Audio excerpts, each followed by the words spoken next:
हजारों वर्ष पूर्व यहाँ रावण ने की थी 108 शिवालयों में तपस्या। इसी जगह से हैं आप अनजान।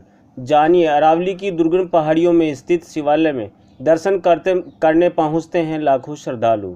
झुंझुनू जिले से लगभग 65 किलोमीटर दक्षिण दिशा में एवं सीकर जिले के पूर्व दिशा में 55 किलोमीटर दूर उदयपुरवाटी के सरजू सागर कोट बांध के आगे झुंझुनू सीकर सीमा पर स्थित शाकंभरी सकराय धाम से महज 1 किलोमीटर दूर अरावली की दुर्गम पहाड़ियों में स्थित श्री श्री 1008 श्री बाबा शिवनाथ जी महाराज की काफ़ी वर्षों तक तपस्या करने के बाद इसी स्थान पर जीवित समाधि ली थी। मंदिर पुजारी एवं मूलचंद सैनी के अनुसार शिवनाथ जी महाराज कश्मीर नरेश के पुत्र बताए जा रहे हैं, जो प्राचीन समय में हजारों वर्ष पहले यहाँ अरावली की दुर्गम पहाड़ियों में आकर तपस्या की थी। यह भी कहा जा रहा है कि शाकंभरी मैया साक्षात आमने सामने शिवनाथ जी महाराज को दर्शन देकर बात करती थी। शिवनाथ जी महाराज शिव भगवान और माँ शाकंभरी की साधना करते थे। इसी स्थान पर साधना करते करते शिवनाथ जी महाराज ने जीवित समाधि ली थी, जिसके 9 शिष्य थे, जिन्होंने भी यहाँ पर ही समाधि ली थी।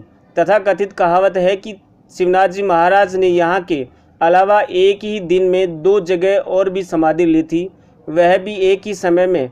प्रथम समाधि स्थल सकराय की पहाड़ियों में तथा द्वितीय खंडेला तहसील के श्यामपुरा के पास राजपुरा में समाधि ली थी तथा तीसरी समाधि पुष्कर में लेना बताया जा रहा है, जो एक ही दिन में ली गई थी। यहाँ पर सकराय गांव में रावण कुंड भी प्राचीन समय का बना हुआ है। कहा जाता है कि रावण ने प्राचीन समय में कई वर्षों तक यहाँ तपस्या की थी। यह भी कहा जाता है कि पांडवों ने महाभारत युद्ध के बाद यहाँ पर स्नान करने के लिए आए थे। तो इनके पास मतलब इतनी तगड़ी सिद्धि थी, माँ शाकंभरी से आमने सामने बात होती थी। और पहाड़ी के पीछे गांव है आध्याच, जाल जी गोपा बोल करके थे, वो भैरव जी के पुजारी थे। तो शिवनाथ जी महाराज में और जाल जी गोपा में तगड़ा दोष थी, तो तगड़ा प्रेम था। तो उनके पास थी भैरव जी की सिद्धि, तो उनकी भी भैरव जी से आमने सामने बात होती थी।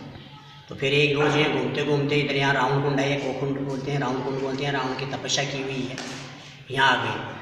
यहाँ आए तो शिवनाथ जी ने बोला बाबा जी, लेकिन पूजा अर्चना करने के पश्चात जब वह स्नान करने लगे, तब प्रातःकाल आटा पीसने की चक्की की आवाज़ सुनने पर वे यहाँ से लोहारगल के लिए रवाना हो गए। यहाँ से लोहारगल सूर्यकुंड में जाकर स्नान किया था, जिनसे उनकी बेड़ियाँ गल गई। तब से लोहारगल का नाम पड़ा था। आपको बता दें कि शाकंभरी सकराय की पहाड़ियों में स्थित शिवालय में हर वर्ष लाखों श्रद्धालु अपनी मनोकामना पूर्ण करने के लिए पूजा अर्चना करवाते हैं। मूलचंद सैनी के अनुसार शिवालय मंदिर में बाबा शिवनाथ जी महाराज का चमत्कार है।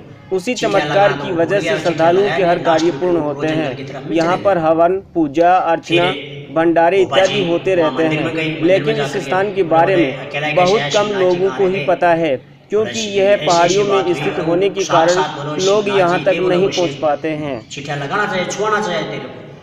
फिर वहाँ से 10-15 आदमी आए, बोले किधर गया? बोला इधर ऊपर जंगल में गया।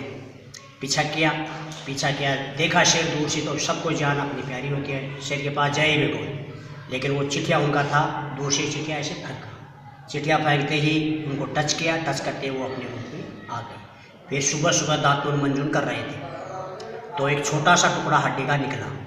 तो ये जो यहाँ बाहर जो मूर्ति लगाई हुई शिवनाथ जी के 2 शिष्य थे, तो उन शिष्यों से शिवनाथ जी पूछते हैं कि हड्डी कहाँ से आई? मेरा दांत कोई टूटा भी नहीं है, उखड़ा भी नहीं है, क्रैक भी नहीं हुआ है, ये हड्डी कहाँ से? बोला महाराज कल आप तो वो सिंह रूप में थे, शेर बन गए थे। तो शिवनाथ जी बोला ठीक है शेर बन गए थे, लेकिन हमारा अब जीने का कोई औचित्य नहीं है, कोई धर्म नहीं है, मेरे हाथ से पकाए गाय का विनाश हो गया है, नहीं तो हड्डी आई कहाँ से? बोला आपकी इसमें क्या गलती है, आप तो शेर के रूप में थे। बोला नहीं, मैं जीवित समाधि लूँगा। तो उन्होंने फिर यहाँ जीवित समाधि ले ली। जीवित समाधि लेने के बाद में गोपा जी का उनका तगड़ा प्रेम था, तगड़ा दोस्ती थी, तो वो रूम हो गए, बाल दे दिए, मायूस हो गए।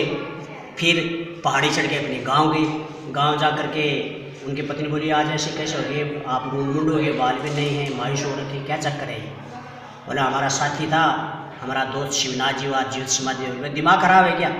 वो नीचे परिंदे के नीचे एक थाली पड़ी है, जो पुराना आदमी परिंदा बोलते हैं, जो वो पानी के मटके पीने के लिए रखते हैं। तो अपनी मारवाड़ी भाषा में लोग कलेवा करके गए हैं, यानी रोटी खा के गए हैं। अभी मैंने थाली साफ नहीं की, वो थाली बोलो जुटी पड़ी है। अरे मेरे को बोल के भोपा जी आए, मेरे से मिलना हो तो राजपुरा आ जाएंगे। फिर बेचारा भोपा जी राजपुरा पहुँचा। राजपुरा में फिर उन्हें जीवित समाधि मिली। वहाँ जाकर ये बोले भोपा जी आए, मेरे से मिलना हो तो पुष्कर आ जाएंगे। फिर भोपा जी वहाँ पुष्कर पहुँचे।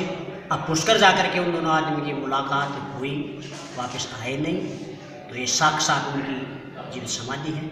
अरे सिद्ध पुरुष थे, यानी चमत्कारी स्थान है ये कश्मीर नरेश के लड़के बताते हैं। कश्मीर नरेश के लड़के थे, जम्मू कश्मीर, और वो यहाँ आए थे। यहाँ आए थे, वो साधना में लग गए, भक्ति में लग गए।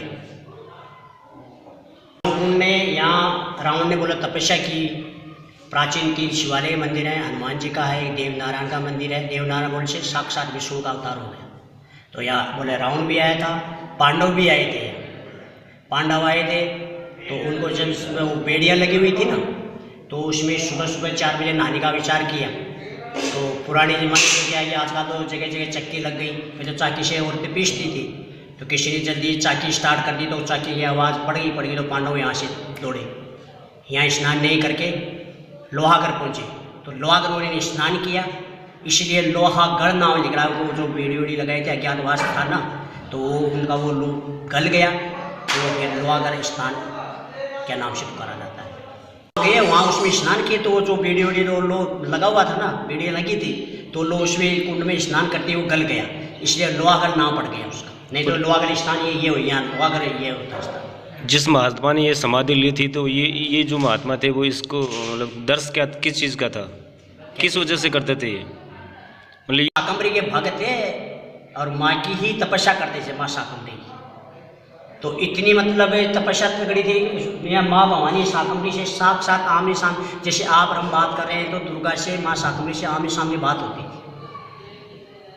इतने उन्होंने यहाँ समाधि जो ले ली ना, ये माँ के भक्त थे और उनके हाथ से वो शेर के रूप में आए। उनके जो जैसे गाय का विनाश हो गया, तो उसी में बोला मेरा जीने का कोई उचित धर्म नहीं है, मेरे हाथ से गाय का विनाश हो चुका है, इसलिए उन्होंने यहाँ जीवित समाधि ली। फिर ये जो बाहर जो ये लगी हुई है, तो शिष्य की उनकी मूर्ति लगी हुई है, ये बोले हमारे गुरुजी ने जीवित समाधि ले ली, तो हमारा भी जीना दरकार है। तो उन्होंने भी यहीं पे जगह जगह बोले, उन्होंने सबने जीवित समाधि ले ली। शिवनाथ जी महाराज जी पद चिन्ह है, शिवनाथ जी के ये बंगला है।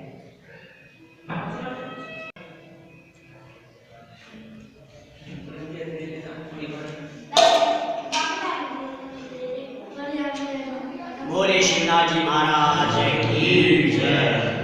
महाराज हैं जो अभी पुजारी जी ने बताया ना, उनके शिष्य हैं, ये 9 शिष्य हैं उनके, और ये उनके शिष्यों की ये मूर्तियां हैं, ये चिन्ह है उनके शिष्यों के। और यहाँ बहुत बड़ी ताकत है शिवनाथ जी महाराज की, वो तो पुजारी जी ने अभी बताया। तो उससे आज ये रुद्राभिषेक करवाया गया और पूरे दिन भंडारा चला गया और रात पुष्पों की पूरी सजावट की गई है। और हर साल शिवनाथ जी महाराज की जो बरसवती होती है ना, उस रुद्राभिषेक करवाते हैं और जागरण होता है और पूरी भंडारा पूरे दिन। आप जो इस देवस्थल से जुड़ रहे हैं, वो कितने वर्षों से जुड़ रहे हैं? मैं तो कोई करीबन 7-8 साल से जुड़ा हूँ, और पहले भी लोग जुड़े थे। पहले लोगों को जानकारी कम थी क्योंकि इधर लोगों का अभाव नहीं था। अब एक भगत है हैदराबाद के, तो उनको बाबा ने कोई चमत्कार या उनको दर्शाव दिया या कैसे भी उनको ताकत दिखाई, अपनी मन में उनके भाव आया। तो इस जगह को 4 साल हो गए इस जगह पे काम चलते हुए। वो एक भगत ने और ये पूरी जगह को डेवलपमेंट किया, और भक्तों का जो सागर में ये कि जो भगत आते हैं ना आल विश्व के, तो उनका ध्यान इधर धीरे धीरे बाबा अपनी ओर केंद्रित कर रहा है। ये पहले तो लोग जानते ही नहीं थे यहाँ शिवनाथ बाबा की समाधि क्या, मैं ही नहीं जानता था। मैं तो 7-8 से थाने क्या पता लगे हुई समाधि को? माने भी कोई भगत ही बोलो कि अटने बहुत बड़ा चमत्कार है, बाबा की समाधि है। तो एक वह भगत की मुलाकात मेरे से करवाई बाबू, तो वह भगत मैंने निर्देश दियो कि यार यो बाबा की न थाना या सेवा करनी है। और मैं बोलूँ जिया या बाबू जिया बोला जिया अपन ये काम करना है, तो मैं 4-5 साल से और बाबा की सेवा में लग रहा हूँ।